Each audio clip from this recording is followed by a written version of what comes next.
Book 1, Canto 4. The Secret Knowledge. But all is screened, subliminal, mystical. It needs the intuitive heart, the inward turn. It needs the power of a spiritual gaze. Else, to our waking mind's small moment look, a goalless voyage seems our dubious course. Some chance has settled or hazarded some will, or a necessity without aim or cause, unwillingly compelled to emerge and be. In this dense field, where nothing is plain or sure, our very being seems to us questionable, our life a vague experiment, the soul a flickering light in a strange, ignorant world. The earth a brute, mechanic accident, a net of death in which by chance we live. All we have learned appears a doubtful guess, the achievement done a passage or a phase whose further end is hidden from our sight, a chance happening or a fortuitous fate. Out of the unknown we move to the unknown. Ever surround our brief existence here grey shadows of unanswered questionings. The dark, inconscient, signless mysteries stand up unsolved behind fate's starting line. An aspiration in the night's profound, seed of a perishing body and half-lit mind, uplifts its lonely tongue of conscious fire towards an undying light forever lost. Only it hears, sole echo of its call, the dim reply in man's unknowing heart, and meets, not understanding why it came or for what reason is the suffering here, God's sanction to the paradox of life and the riddle of the immortal's birth in time. Along a path of eons serpentine, in the coiled blackness of her nescient course, the earth goddess toils across the sands of time. A being is in her whom she hopes to know. A word speaks to her heart she cannot hear. A fate compels whose form she cannot see. In her unconscious orbit through the void, out of her mindless depths she strives to rise. A perilous life her gain, a struggling joy. A thought that can conceive but hardly knows arises slowly in her and creates the idea, the speech that labels more than it lights. A trembling gladness that is less than bliss invades from all this beauty that must die. Alarmed by the sorrow dragging at her feet, and conscious of the high things not yet won, ever she nurses in her sleepless breast an inward urge that takes from her rest and peace. Ignorant and weary and invincible, she seeks through the soul's war and quivering pain the pure perfection her marred nature needs, a breath of Godhead on her stone and mire. A faith she craves that can survive defeat, the sweetness of a love that knows not death, the radiance of a truth forever sure. A light grows in her. She assumes a voice. Her state she learns to read, and the act she has done. But the one needed truth eludes her grasp. Herself, and all of which she is the sign. An inarticulate whisper drives her steps, of which she feels the force, but not the sense. A few rare intimations come as guides.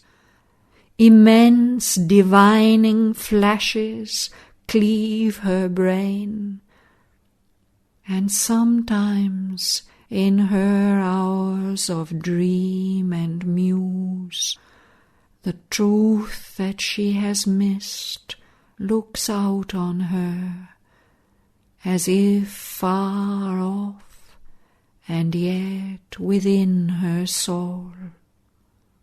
A change comes near that flees from her surmise, and ever postponed compels attempt and hope, yet seems too great for mortal hope to dare.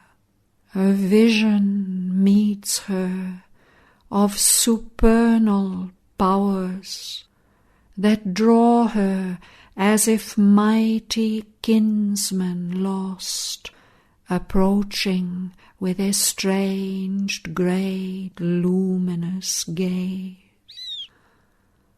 Then is she moved to all that she is not, and stretches arms to what was never hers. Outstretching arms to the unconscious void, passionate she prays to invisible forms of gods, soliciting from dumb fate and toiling time what most she needs, what most exceeds her scope. A mind unvisited by illusion's gleams, a will expressive of soul's deity, a strength not forced to stumble by its speed, a joy that drags not sorrow as its shade. For these she yearns, and feels them destined hers. Heaven's privilege she claims as her own right. Just is her claim, the all-witnessing gods approve, clear in a greater light than reason owns. Our intuitions are its title deeds. Our souls accept what our blind thoughts refuse. Earth's winged chimeras are truth's steeds in heaven. The impossible, God's sign of things to be. But few can look beyond the present state, or overleap this matted hedge of sense. All that transpires on earth, and all beyond, are parts of an illimitable plan the One keeps in his heart and knows alone. Our outward happenings have their seed within, and even this random fate that imitates chance, this mass of unintelligible results, are the dumb graph of truths that work unseen. The laws of the unknown create the known. The events that shape the appearance of our lives are a cipher of subliminal quiverings, which rarely we surprise or vaguely feel, are an outcome of suppressed realities that hardly rise into material day. They are born from the Spirit's sun of hidden powers, digging a tunnel through emergency. But who shall pierce into the cryptic gulf and learn what deep necessity of the soul determined casual deed and consequence? Absorbed in a routine of daily acts, our eyes are fixed on an external scene. We hear the crash of the wheels of circumstance and wonder at the hidden cause of things. Yet a foreseeing knowledge might be ours, if we could take our spirits stand within, if we could hear the muffled daemon voice. Too seldom is the shadow of what must come cast in an instant on the secret sense which feels the shock of the invisible. And seldom in the few who answer give, the mighty process of the cosmic will communicates its image to our sight, identifying the world's mind with ours. Our range is fixed within the crowded arc of what we observe and touch and thought can guess, and rarely dawns the light of the unknown, waking in us the prophet and the seer. The outward and the immediate are our field. The dead past is our background and support. Mind keeps the soul prisoner. We are slaves to our acts. We cannot free our gaze to reach wisdom's sun. Inheritor of the brief animal mind, man, still a child in nature's mighty hands, in the succession of the moments lives. To a changing present is his narrow right. His memory stares back at a phantom past. The future flees before him as he moves. He sees imagined garments, not a face. Armed with a limited, precarious strength, he saves his fruits of work from adverse chance. A struggling ignorance is his wisdom's mate.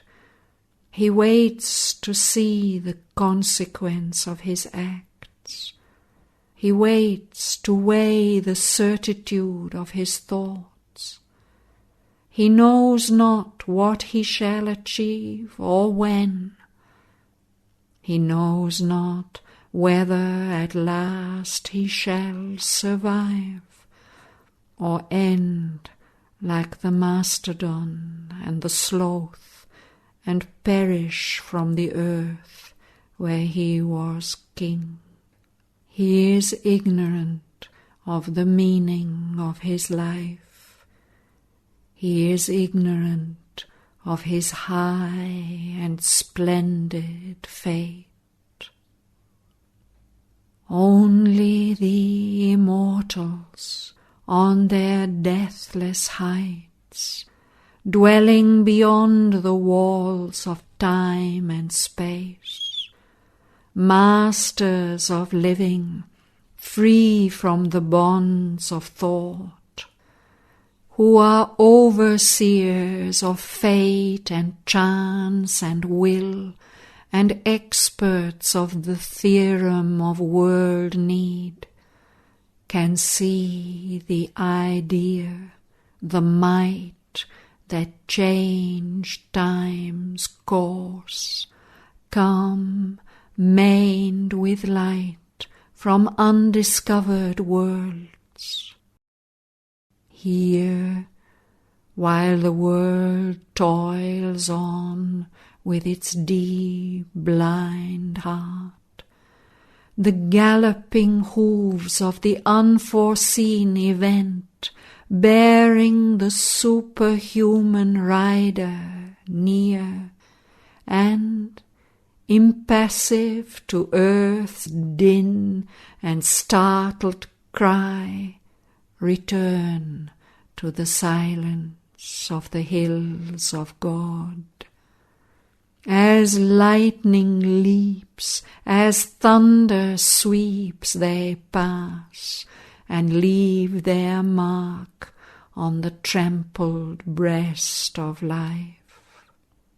Above the world creators stand. In the phenomenon, see its mystic source. These heed not the deceiving outward play.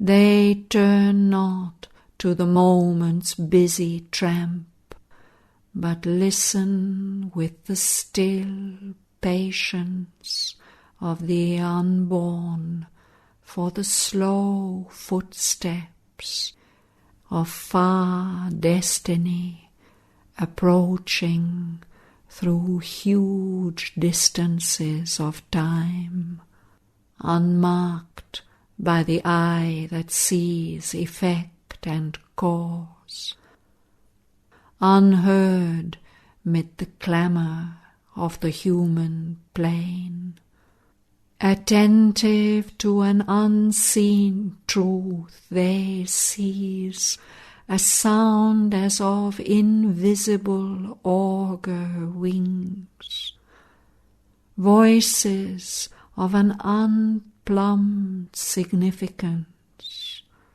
mutterings that brood in the core of matter's sleep. In the heart's profound audition they can catch the murmurs lost by life's uncaring ear, a prophet's speech in thought's omniscient trance.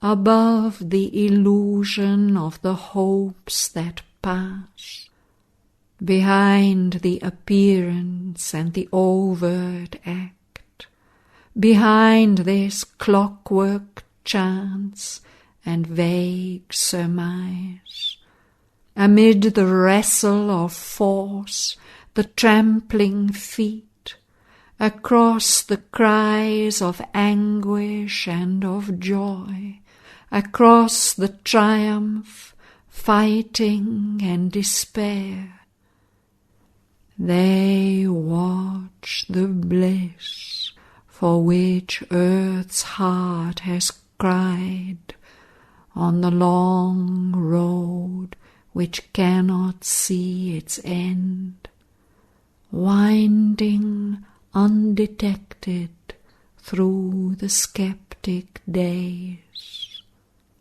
and to meet it guide the unheedful moving world. Thus will the masked transcendent mount his throne. When darkness deepens, strangling the earth's breast, and man's corporeal mind is the only lamp, as a thief's in the night shall be the covered tread of one who steps unseen into his house. A voice ill-heard shall speak, the soul obey, a power into mind's inner chamber steal, a charm and sweetness open life's closed doors, and beauty conquer the resisting world. The truth light capture nature by surprise, a stealth of God compel the heart to bliss, and earth grow unexpectedly divine. In matter shall be lit the spirit's glow, in body and body kindled the sacred birth. Night shall awake to the anthem of the stars, the days become a happy pilgrim march, our will a force of the Eternal's power, and thought the rays of a spiritual sun. A few shall see what none yet understands, God shall grow up, while the wise men talk and sleep. For man shall not know the coming till its hour, and belief shall be not till the work is done.